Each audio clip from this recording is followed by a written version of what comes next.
I think pink is good. I think I like this better. You know, every time I do this, I'm reminded that I need to put up the curtains that go back there, right? Right. So I propped myself up in this corner so I could come and have a conversation with you all because I had a really good conversation just moments ago with one of my girlfriends. And we were talking about, doing business and what that looks like and all the things. And I'm like, let me get my puff together. Today was a puff type of day. And, talking about business and all the things and yada, yada, yada. And let me see if I can get this a little bit better and not in my face. And we can just talk. Listen, I haven't even taken off my clothes for today. Okay. I haven't even done it.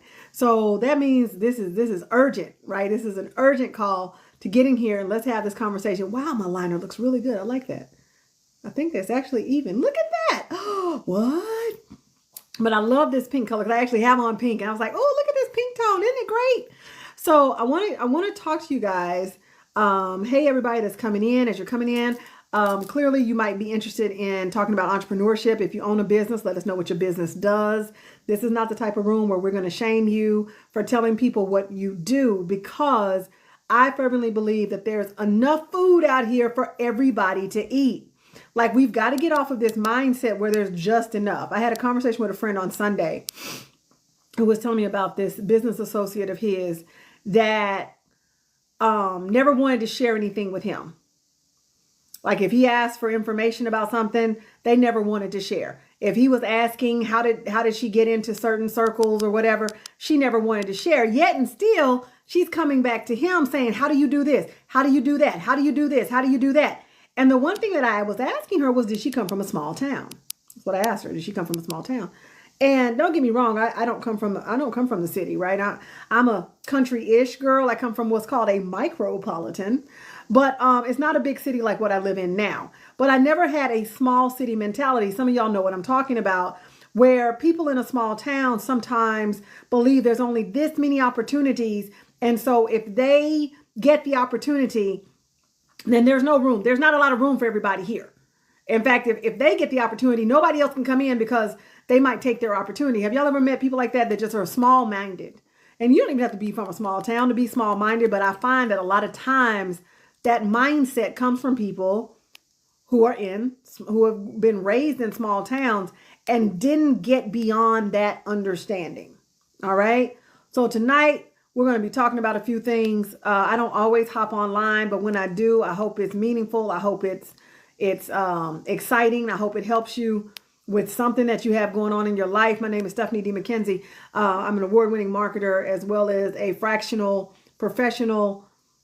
If you don't know what a fractional is, that means people pay me to do a full-time position for a fraction.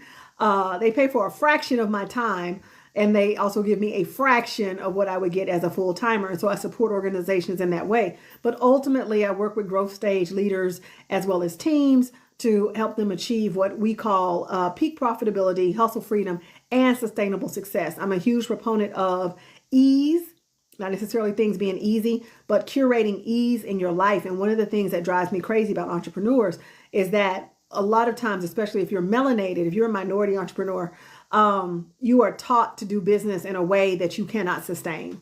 And even if you have success with it, you will not be able to sustain it. You just won't. And so I think it's important that we have these conversations. Hold on. Need a little drink. Gotta stay hydrated, right? I think it's important that we have conversations about what entrepreneurship is and is not.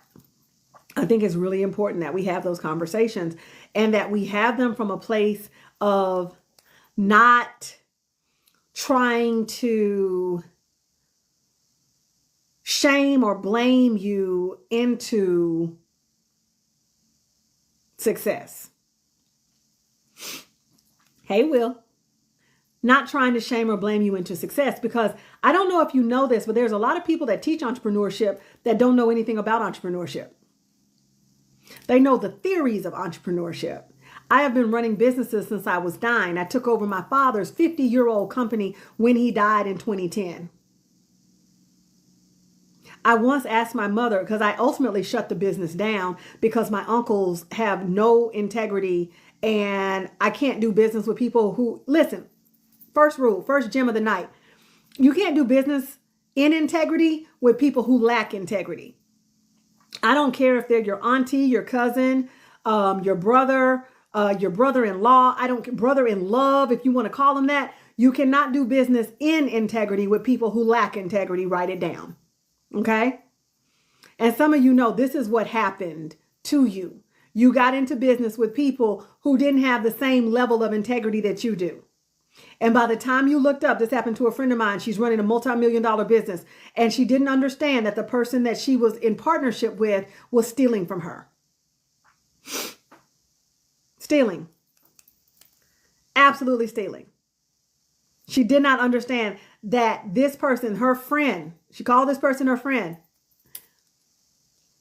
was stealing from her for years.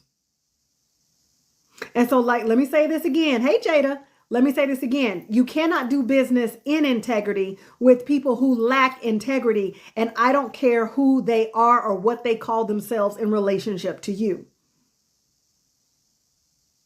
Do you understand that it's completely okay for you to like somebody but not want to do business with them? Do you understand that you can hold somebody in high esteem in your personal life and have no desire to do business with them in your business life? Who am I talking to tonight? Who I'm talking to? Oh, who I'm talking to, y'all. You know, if I'm on camera, it's a big deal. I'm very rarely on camera. I need to put the curtains up. Y'all real quiet. There's 11 people in this room. I need to see everybody say hello, introduce yourself. Tell us what you do. Hello, Embassy of Abundance. Tell us what you do. You never know, you might get business out of this room. I am a huge proponent of, like, let's meet up, let's do things. Right now, I have a contract with YWCA Houston, and today is the day that we launched our application for our spring cohort. I put together a lovely program based on a curriculum called Profitable Praxis, where we're going to put together actionable steps. You're going to spend 8 weeks with us if you are selected for this cohort, and you will learn how to be profitable. Because the next problem that I have, look at y'all introducing yourselves. I love it. Hey, 17 Bertha Street. Hello, luxury body care with old school ingredients. Ironically, 17 Bertha Street. I have to tell you that my mother was talking about how she always used ivory to wash her face. And the conversation I had with her recently was that the ivory you used back in the day is not the ivory of today. And so I had ChatGPT run me down a side-by-side of the ingredients. And then it ultimately told me that the original formulation of ivory is more pure and better for your skin than its current formulation. Oh, I just got a flash code. Thank you. So I love what you're doing. I love what you're doing. I'm a huge proponent of skincare. Take care of your skin. I can't believe I'm about to say this, y'all. I was 50 years old on Tuesday. Last Tuesday, I turned 50. I'm like, in what world is my unserious behind 5 decades old? So from now on, I shall be known as 45. Okay, great. All right. Embassy of Abundance says, I'm a spiritual advisor, intuitive tarot reader, and I offer candles, crystals, oils, and jars. Amazing. Thank you, thank you, thank you, thank you. Yes, indeed. This is why you come in this room to tell people what you listen. I am, I promise. So I'm like, I'm so unserious. In what world? In what world? In what world, y'all, am I 50? Like, I can't even, yeah, that happened. I can't even take it. I'm so unserious. I'm so unserious, y'all. I'm so freaking unserious. So me, okay, okay. All right, Ross buys houses. Hello, I'm a commodities broker connecting buyers and sellers. Amazing. Amazing. So listen, guys, again, let me do my shout out for YWCA Houston. You don't have to be in Houston. It's a virtual program. If you're an entrepreneur looking to grow and thrive and be held accountable to who you say you are and what you say you're going to do, check out the link in my bio and apply. The application is open until March 17th. But listen, the sooner you get in, the sooner we can consider you, and you will be notified if you were selected for this cohort by or before March 21st. So we'll be able to spend some time together. Thank you. Hey, Lala. Oh, thank you. Yes, I feel amazing. That's why I'm like, I'm so unserious, y'all. I think there's a typo on my birth certificate. Okay, I think I'm repping 39, y'all. It's happening. Like I'm doing that. I'm happening. It's happening. So listen. So one of the reasons why this entrepreneurial cohort, and that the fact that I get to facilitate this entrepreneurial cohort is so important to me is because it's focused on. I know. Hey. Okay. Let me start over. Take two. Part of the reason why facilitating this entrepreneurial cohort is so important to me, shout out to Jada West, one of our illustrious mentors. She's actually featured in some of the creative. I haven't put yours out yet. Oh, and we're going to be doing something super different. So you're going to have so many mentees. Anyway, okay. Information session March 11th. Make sure you're there because I'm going to pour the tea to you anyway. But yeah, we're doing this thing. We're doing this thing my way. So that lets you know a lot. We're doing it a lot. All right. Keep introducing yourselves in the comments. What questions do you have tonight? I'm more than happy to talk about whatever you want to talk about. But like I said, once why this program is so near and dear to me and why I've structured it the way that I've decided to structure it is because it's focused on profitability. One of the things that I've seen more often than not when it comes to entrepreneurs of color, minority entrepreneurs, melanated entrepreneurs, whatever you want to call it, is that there's a focus on business, but not a focus on being profitable. And what I believe that comes from is that oftentimes when people start businesses, they started with that worker mindset. And, I was talking today with a friend of mine, and truthfully, worker and owner mindset, they're two different things. What I like to say is that a worker will do all the things. An owner will make sure it gets done.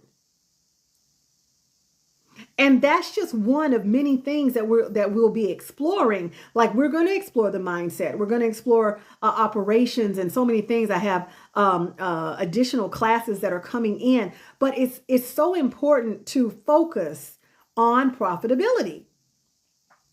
And it's interesting to me how people will come into their business and they'll work 8, 10, 12, 14, 16-hour days with no intention put to profitability. There's intention put to productivity. But can I let you in on a secret? Productivity and profitability don't inherently go together. Listen to me good. Did y'all hear me? Did you hear what I said?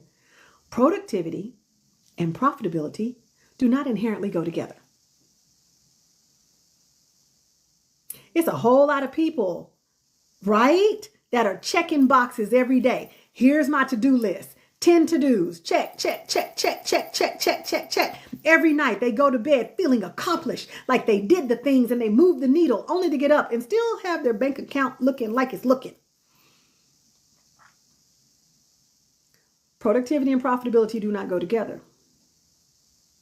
And the problem with believing that they go together, right?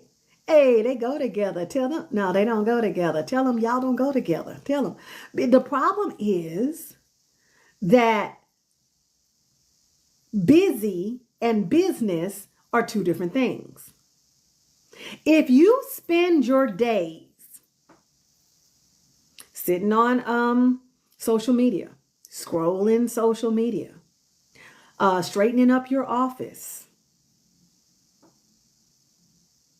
scrolling through social media,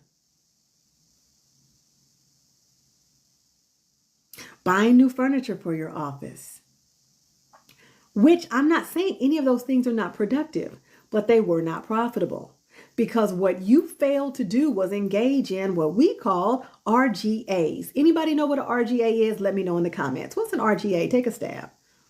I mean, can we even say that? Take a shot. What's an RGA? What do you think? Jada, you can't answer. What's an RGA? Don't worry, I'll wait. I actually have to wait because there's a delay in what I say and when you hear it. Now listen, I'm here for a good time, not for a long time. So let's get this going. Come. Okay, Jada, you can answer. Go ahead. You can answer. What's an RGA?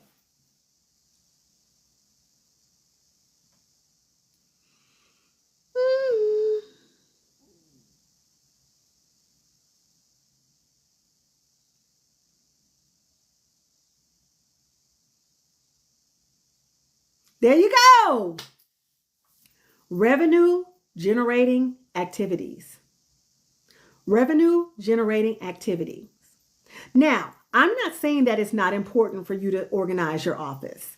I'm saying that it's not important for you to organize your office during the time of 9 a.m. to 6 p.m. or whatever your office, whatever your work time is. There you go. Thank you. You just put it right there. Because if you spent that same time organizing your office as making sure your emails went out, making sure that you're using social media and leveraging to showcase your products, even if you spent that time writing copy for the emails that are going to go out this week, if you spent that time making connections so that you could distribute your products or even your services. Some of you need to go outside, go outside. See, there's a window here that I need to put the curtains up. Sorry, y'all. Go outside. Talk to people. Meet people. Say, people, this is what I do. Maybe it's a product, maybe it's a service. I don't know. Maybe it's a combination of both. If you spent that time looking for collaborators, reaching out to collaborators, going to meet with collaborators, getting on collaborators' calendars, you would find yourself in a different position. But instead, the worker that exists in all of us, right? But I am an owner. I'm not a worker by default. My default setting is owner. My default setting is not worker, which means when I look at a project or something I want to do, I'm inherently going down the list of things that needs to happen, and I'm picking out the things that I'm going to do. And then I'm picking out the things I'm going to ask Danielle to do, who is our operations manager. And then I'm thinking about if I need to deploy other team members. There you go. Vendor events are what makes my money, and relationships. See, some of you have relationships you're not even curating.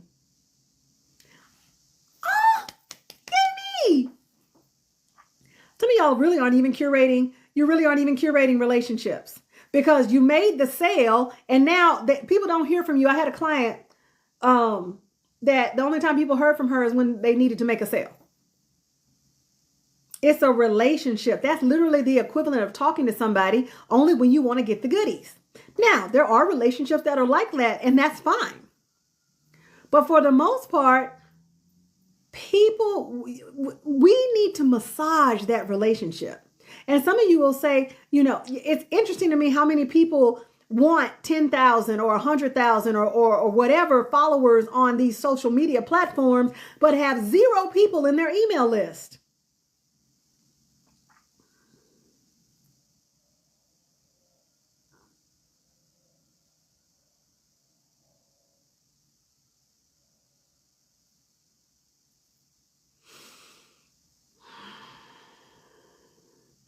Or my favorite, yes. Or my favorite is that they have the emails on invoices, but there's no system that has been set up to process the emails from said invoices into a CRM, customer relationship manager. Okay, so let's take some time. Okay, I'm gonna integrate because I believe there's 4 things we got to deploy, right? The pragmatic, the strategic, the energetic, and spiritual. Real quick, we're gonna do a little tapping right now. All right, and yes, I love EFT, but I'm gonna teach you a one-place tap. Why am I gonna teach you a one-place tap? Because I want you to start to learn how to diffuse the anxiety. Actually, right here or right here are usually the easiest if you're in public. Because if you know anything about EFT, I know it sounds like I just switched all of a sudden, but I didn't. I want you to teach yourself how to tap the meridian points in your body so that you can program yourself to do what needs to get done. Now, the only reason why I'm not teaching you all of the points to tap is because you cannot do that in public without looking stupid. So I'm going to teach you a one-place tap to teach you how to get into your revenue generating activities. And you're going to tell yourself in the morning, generating revenue is my divine birthright. Generating revenue is how I become profitable and sustainable. I focus on revenue generating activities because I know that will put me in a different position. Distraction is not my friend. I release all distractive energy right now. Now, for those of you who know tapping, right? Those of you who know tapping, you know that you actually start at the karate point and you go to your top and you go to your temple and you go to this, you go to you have many meridian points on your body, right? This is a dual lesson, right? But the reason why I teach a one place tap is because you could literally be sitting at your computer going, or if you're sitting at the coffee house,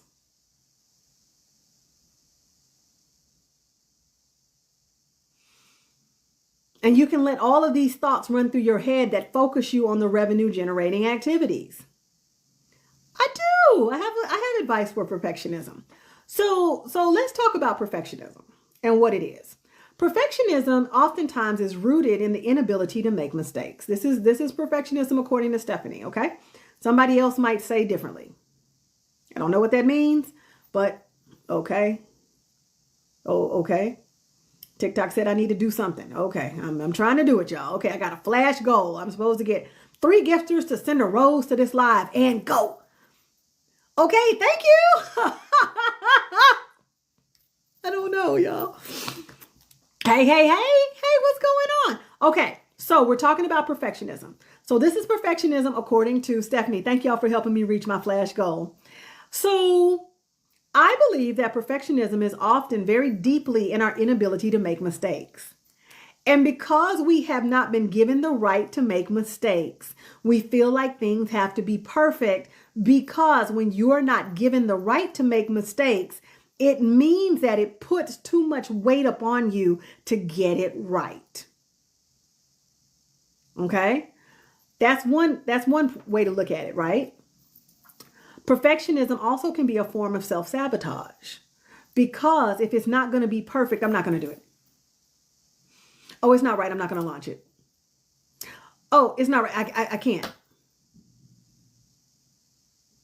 Somebody might do it better than me. Okay, I better not do it. So when we're dealing with, and I'm not going to give you a one tap again, although I could, right? Any of y'all do tapping? Anybody do tapping? Okay. All right. So for the case of perfectionism, the one thing I'm going to tell you is go into your heart space, and in your quiet time. Okay. Now we're going to deploy another tool, right? So we did tapping a minute ago. We're going to do some deep meditation, and we're going to talk to the inner child, because it's really the inner child that didn't get to make mistakes. Maybe some of you were the oldest child and you had to take care of the other children. And so that meant that you were parentified. If you were parentified, that is the mark of, that is your trauma mark. You were a parentified, preteen, teen, etc. And so you learned very quickly that what you want doesn't matter. And what you do is actually, it has to be pristine. It has to be excellent. Okay. Y'all let me know if this is making any sense, right? And so whatever you feel that happened, wherever you feel that moment of trauma happened, little t, not big T, that said to you, you got to get it right. Okay. Okay. You got to get it right. I want you to have a conversation with, little Jackie or little Jada or little full cut mama, whomever it is. Okay. With little Bertha Street. I want you to have a conversation. Okay. Even if you have to do it in your journal or your quiet time in your prayers. And I want you to just say, I'll do it for me. Hey, little Stephanie. I understand that right now. Okay. In this, because you're talking to little Stephanie in that moment. Little Stephanie, I do understand that you were taught that you have to get everything right, or you felt you had to get everything right, or everything would crumble. Little Stephanie, I'm going to tell you implicitly, you are okay. You have the right to make mistakes. You and I, big Stephanie and little Stephanie, we are okay. See? We are okay. Close it with, we are okay. If you have to go deeper, and you can do this on a daily basis. You can release that. Just keep talking to little you, little full cup mama, little 17 Bertha. We are okay. We are okay. All right. I'm allowed to make mistakes. I get to get it wrong, because if I don't get it wrong, I never learn how to do it better.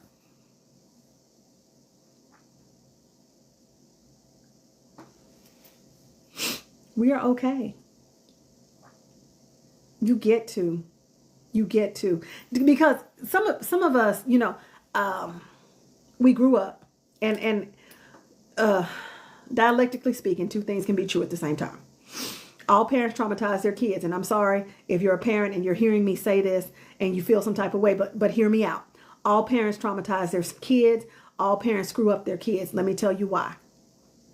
The parenting gig is a mind flip. They hand you this little bitty person and they say, this is your son, this is your daughter, these are your twins, this is your whatever.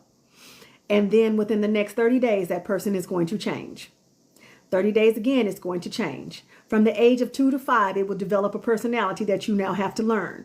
From 5 to, I think it's 9, it becomes a whole different person. From 9 to 13, it becomes a different person. From 13 to 17, it becomes a different person. And then at 18, you're supposed to send it somewhere to learn some stuff. And I don't understand how many of you don't understand that you're not going to botch that. You're going to botch it up because that person keeps changing and they don't give you any notification. You know what I'm talking about. Listen to me good. Okay. Listen to me good. This person gives you no notice when they went from eating all green food to eating white food. Some of y'all know, y'all had kids and they went through a season where all they would eat is white food. And all of a sudden you cooked a pile of rice with maybe, I don't know, whatever they would eat at the time. You cooked it and you gave them milk and they said, can I have a salad? Little sir or ma'am, you have not eaten food with color in the last 3 months. What are you talking about? Some of y'all know what I'm talking about. And then at that moment, two things will happen. That kid will either laugh or that kid will feel like you haven't met their expectations. Kids do not have the worldview that we have. They just don't. And so you might think it's the smallest, most innocuous thing, but they will use it to go sit on a therapist's couch for 20 years about how you didn't buy them ice cream at the grocery store. Never mind that there was 16 different pints of ice cream at home. You did not buy them ice cream at the Piggly Wiggly, and they felt hurt and betrayed. I tell all parents, and please recognize I have no biological children. You got 3 things to do. All right. As a parent, you aim for the pole, the stroll, or the couch. You aim for the couch. These are your 3 outcomes. Your kid can end up on the pole, on the whole stroll, or the couch. Just shoot for the couch. That's all you got. Shoot for the couch. I told my mother that, and I said, you did great. I landed on the couch. Good work. Because that's all you got. That's all you got. Relax. That's all you got. Stroll, pole, couch. Shoot for the couch. That's it. That's what you got. You're like, oh my God, is she insane? Possibly. But I'm cute. So hopefully this helps y'all, right? Thank y'all for the gifts, y'all. Hopefully this helps. Like I said, we started out talking about business and I want to integrate some things. So let's go back to the perfectionism, right? Don't forget, we're going to do an inner child exercise and you can write it, you can talk it, you can meditate on it. Whatever your quiet times look like, have a conversation with your inner child and make sure no matter what you say, right? About having to be right or feeling like you couldn't get it wrong, let him or her know that we are okay. And free yourself from that, right? Because I don't know if many of you know this. A lot of times the success. Are you about to say that, Stephanie? Hmm.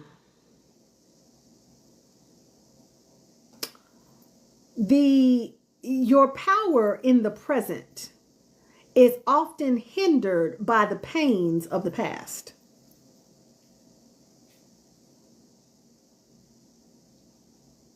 The power you have in the present is often hindered by the pains in the past. And so check this out. Check this out. Check this out.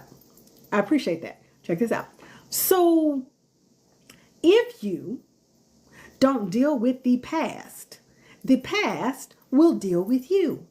And it will deal with you every time you attempt to leap from your present into your future. Do you understand the words that are coming out of my mouth?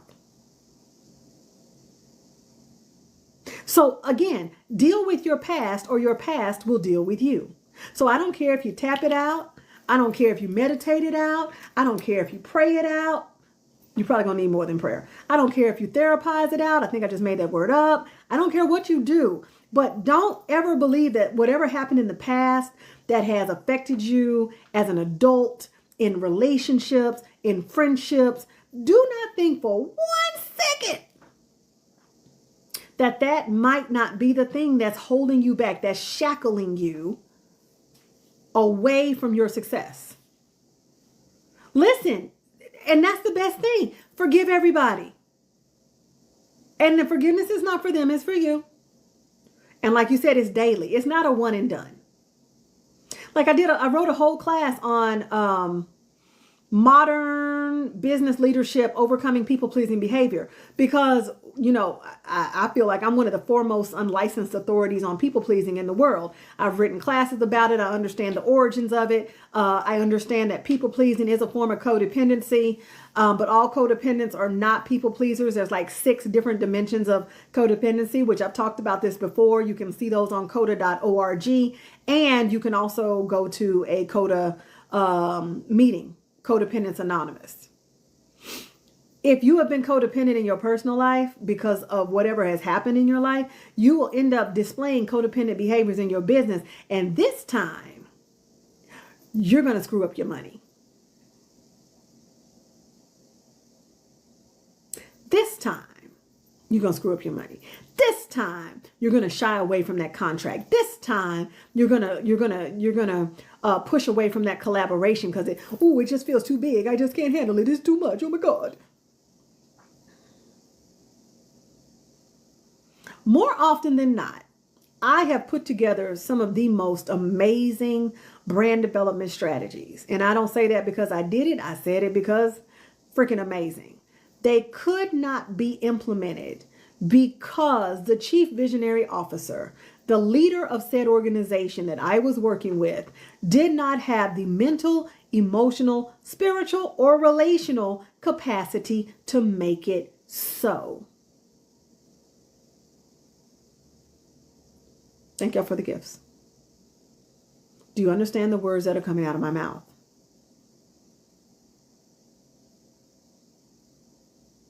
So like I said, I just dropped by today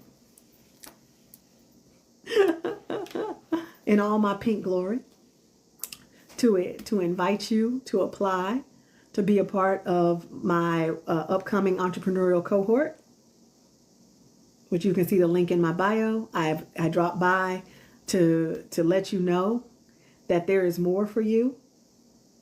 There always was. I dropped by to let you know that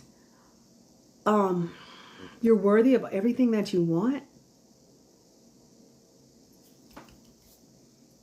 I dropped by so I can hang out with Jada. I dropped by to remind myself to put up the curtains on this freaking window. I dropped by to share my puff with you.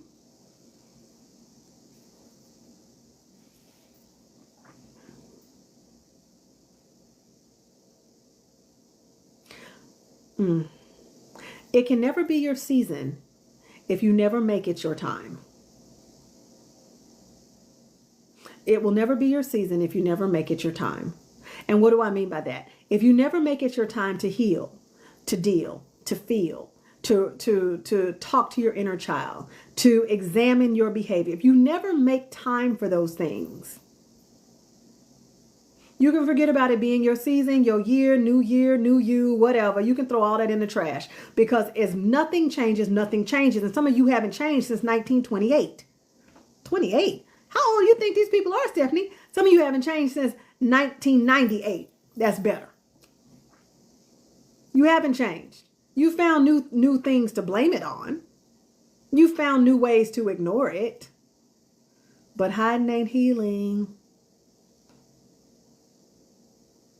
And so for the levels of success, the levels of life that you want to experience, listen, we got to do some things differently. But some of the things we need to do differently are in here.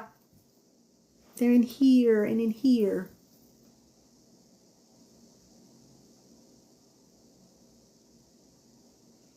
Talk to your inner child. Tap it out if you have to. Again, one tap method. EFT has multiple taps. But I feel like, I taught my students when I was a college professor. I taught my students to just manage one area, so you can do that anywhere. Fidget rings are good. I don't have mine on because it cracked, but I have a fidget ring which you can just, if anxiety starts to build up. For many of us, the success we seek is behind the wall of self-management. That's good, Steph. For many of us, the success that we seek is behind the wall of self-management. Ooh, you could. What would that look like? Tap while talking to my inner child. I love my inner child. Now, if you were going to do full tapping, I love my inner child. My inner child is a part of me that I admire. My inner child deserves to be free from any and all encumbrances. Today, I release my inner child from any wounds and hurts of the past. So I was doing a full tapping set, and then I'd go down, and actually I would start at my karate point. But if I'm doing a one tap, right? If I'm doing a one tap, and again, the reason why I'm tapping the face as a one tap is because it just looks like you're just tapping your face. So if you were sitting out in public and you just felt like you just wanted to tap into that meridian point, you can just tap right there. You can tap right here. You can tap right there. It's one of those things, right? But you can have those, and feel free. Lakeisha Corbett does beautiful work with tapping, right? Look her up. She's on this app as well. Beautiful videos on YouTube. I've actually done some demonstrations of it. I don't do it as often as I should. It's something that I decided to learn and get certified in, and it is a tool in my arsenal. But I want to see more entrepreneurs looking at all four dimensions of, I don't want to say healing. I feel like the pragmatic, the strategic, the energetic, and the spiritual. I want you looking at all four dimensions of your path to success. Because it can't be all pragmatic, and it can't be all strategic, and it can't be all spiritual, and it can't be all energetic. It all has to come together. Again, this is the path of success according to Stephanie. It has to all come together. And that's where some people are losing, because it's all energetic and spiritual. All they want to do is meditate. All they want to do is just sit still. Oh my God. And there's no pragmatic and strategic.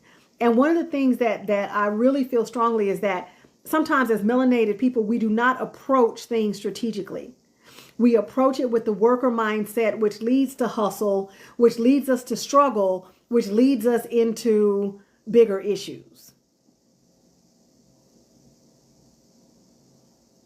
Easy breezy. I'm so glad.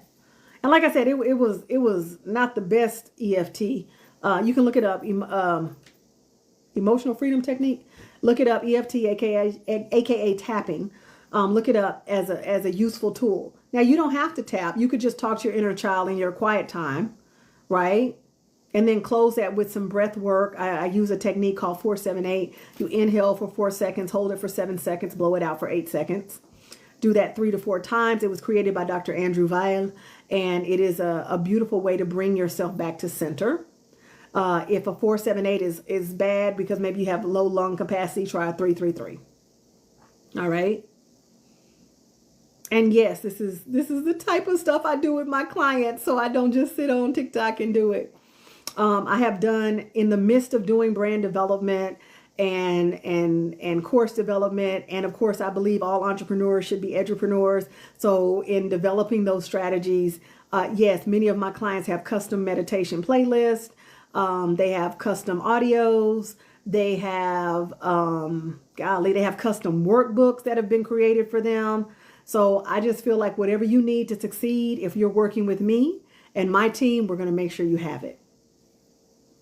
I love it. I decided long ago that I'll do my best to make running this peaceful, because yes, I'd be dang if I have to leave stressful jobs. Yes, absolutely. Absolutely. So the most powerful thing you can do as a business owner, as a corporate professional, anybody, is learn to manage yourself. Self-management matters. Self-management matters. It's very, very, very, very important.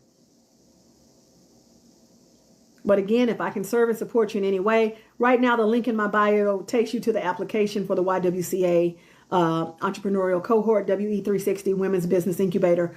If you'd like to know more about me, please go to stephaniedmckenzie.com, or you can go to thestephstore.com, literally thestephstore.com. So check it out. I would love to hear from you. Hopefully this was helpful, and I'll see you guys on the next video. Bye. If Jada's still here, bye Jada, love you. I'll see you guys on the next video. Bye. If Jada's still here, bye Jada, love you. I'll see you guys on the next video. Bye. If Jada's still here, bye Jada, love you. I'll see you guys on the next video. Bye. If Jada's still here, bye Jada, love you.